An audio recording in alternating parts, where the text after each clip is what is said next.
This time on The Spark, two authors who spellbind their readers. One uses razor-sharp prose to render darkly entertaining crime stories.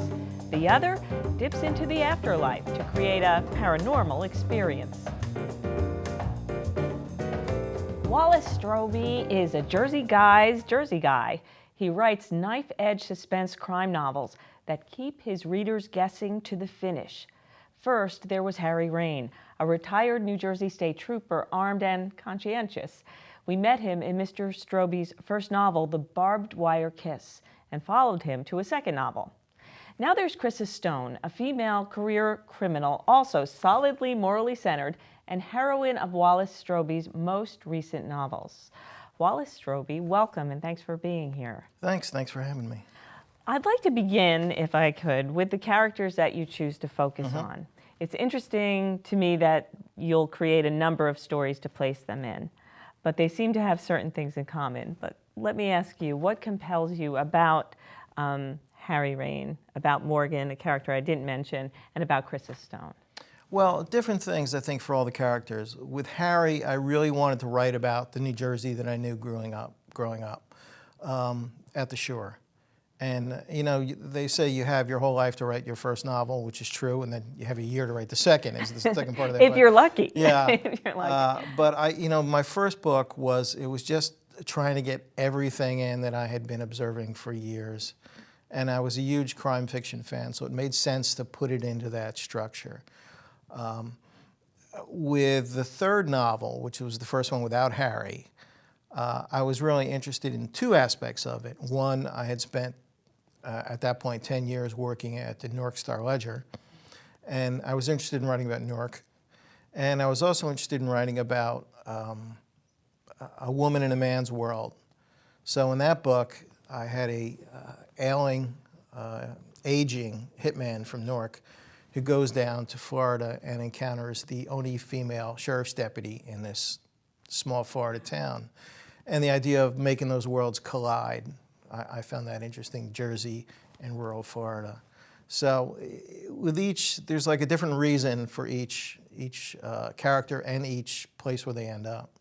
Do you find that, and it sure seems from what I understand about your characters, that they could operate outside the law, like Chrissa, and like Morgan, and yet they still have this likable moral center? Is that important to you, or is it, obviously it is, because it seems to show up in your stories? Yeah, moral ambiguity I'm very interested in. And along with that is, the flip side of that is the luxury of moral certainty, which is something that people think they have, but don't really. And so I'm really interested in that aspect of it. I was also interested, and still am, in people who live outside society and not only live there, but flourish. With Chrissa, who's been in 4 books now, my idea of her was, again, what I had done earlier about a woman in a man's world. Right. Because in that situation, a woman will do things differently than a man. She'll make alliances, she'll have relationships, she'll refrain from violence. And so that created a certain dynamic if she's working in a world of other thieves who are predominantly male. And for me, that was the interesting aspect of it. She's a thief, but she's not personally greedy. She has a daughter that someone else is raising, who she gives money to, and she's also trying to get her lover/mentor out of jail and trying to come up with the money to bribe parole officials. That aspect of the story, is that sort of the thread that keeps pulling us back as you bring her forward into different stories, trying to get her guy out of prison? Which gets progressively harder to write because he hasn't gotten out of prison in 4 books, and it doesn't look like he's going to. And how many prison visiting room scenes can you write? But yeah, I mean, I wanted her to have attachments. I didn't want her to be this lone wolf, stereotypical crime fiction hero. I wanted her to be somebody who cared about people, even though she's in this crazy world where she's either planning something, or she's carrying out something, or she's dealing with the aftermath of something. When you made the decision to write a female character in that way, were your editors like, oh, wait a minute, I don't know about that, were they hesitant to get behind you in that venture? I was lucky. My first reader was a single mom. My editor was a single mom. My agent at the time was a single mom. Wow. Yeah, so I felt like once it got past those three people, I was probably okay, that they would flag stuff. And they did. An interesting thing about Gone to November, which is the third book, which is about the sheriff's deputy, I had her doing something that would advance the plot and Yes. put herself in danger. And then my first reader said, no, she's a single mom. She's got a kid at home who's sick. She is not going to put herself in danger if she can avoid it. She's never going to do like what a guy would do and, step up. That she's always going to be thinking about this kid constantly. And once I heard that, then I thought, yeah. And then I went back and I worked that into the book, trying to see through her eyes more, with that. And that's the kind of thing that maybe, I wouldn't have known if somebody else hadn't read it who was in that situation. So that probably created a very interesting dynamic for you to explore in that fiction, that she has these other forces that you have to contend with, her concern about her child, so she's going to operate in a certain way, which just sounds fascinating, actually. Yeah, it makes it interesting, which is the thing. Writing a book takes a long time, and it's, you really have to be into it. You really have to, feel like you're part of them. And, I spent a lot of time on the villains, too. And, every villain is the hero of his own story. So no matter what the character is, you have to be inside that character and seeing through their eyes. How do you do that? Do you do research? Do you talk to people, I don't know, people who are convicted? How do you get that real with someone like that? I have had a little of that, like the first-person research, which is not really that easy to do for people in those worlds because they don't generally talk about it. And if they're doing their job right, you won't even know about them because they wouldn't necessarily have been caught. But there is some research you can do on that stuff. Research is very easy to do these days. The trick is to meet people who have more than a internet or book knowledge about the subject, because then the stuff you get from them is unique and sometimes counterintuitive. But it fills out, it fills out what you need in terms of their emotional response to what they're doing, which you can't always get in research. Because you get certain concrete details that you might not have thought of. Yeah, and little things.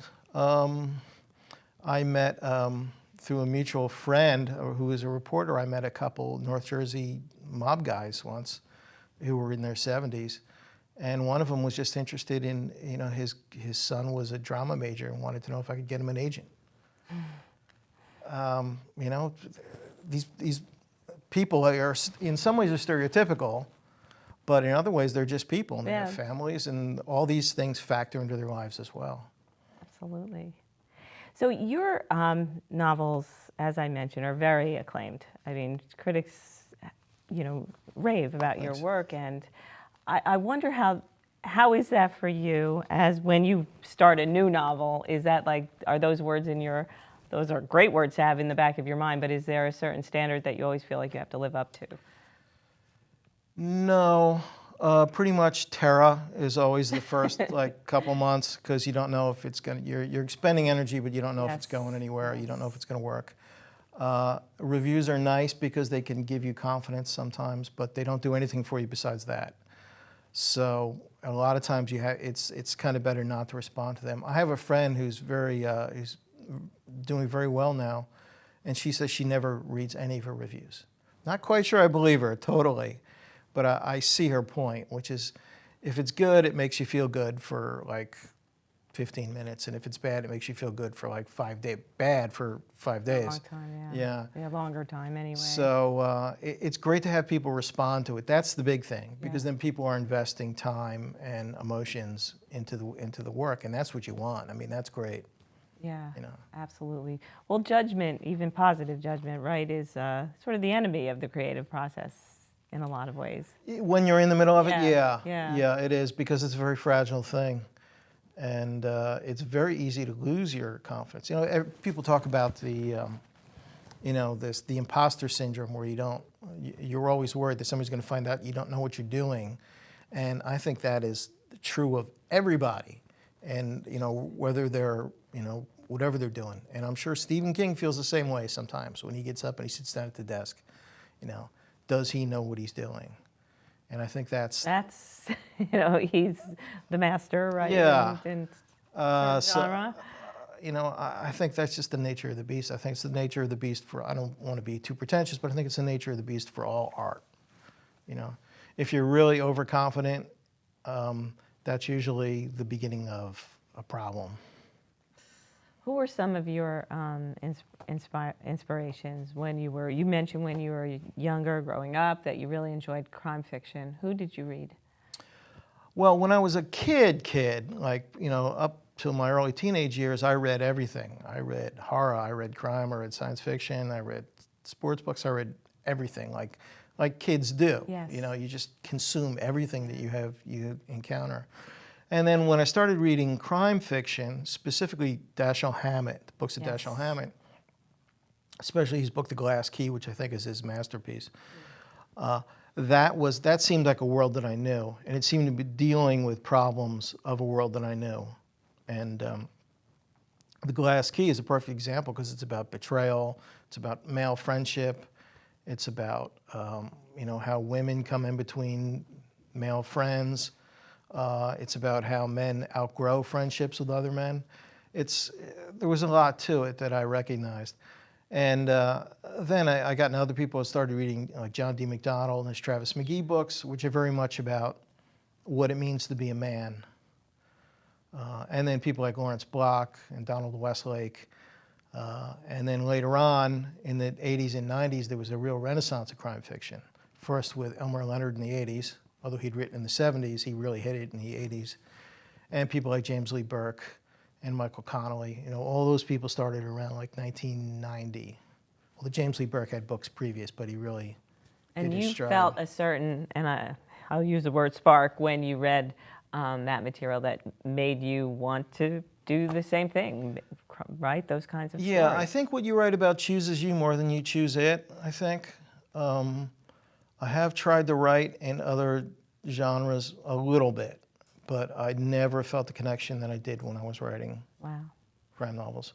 That's great. Well, Wallace, thank you so much for being here. Really enjoyed talking to you and look forward to reading more of you.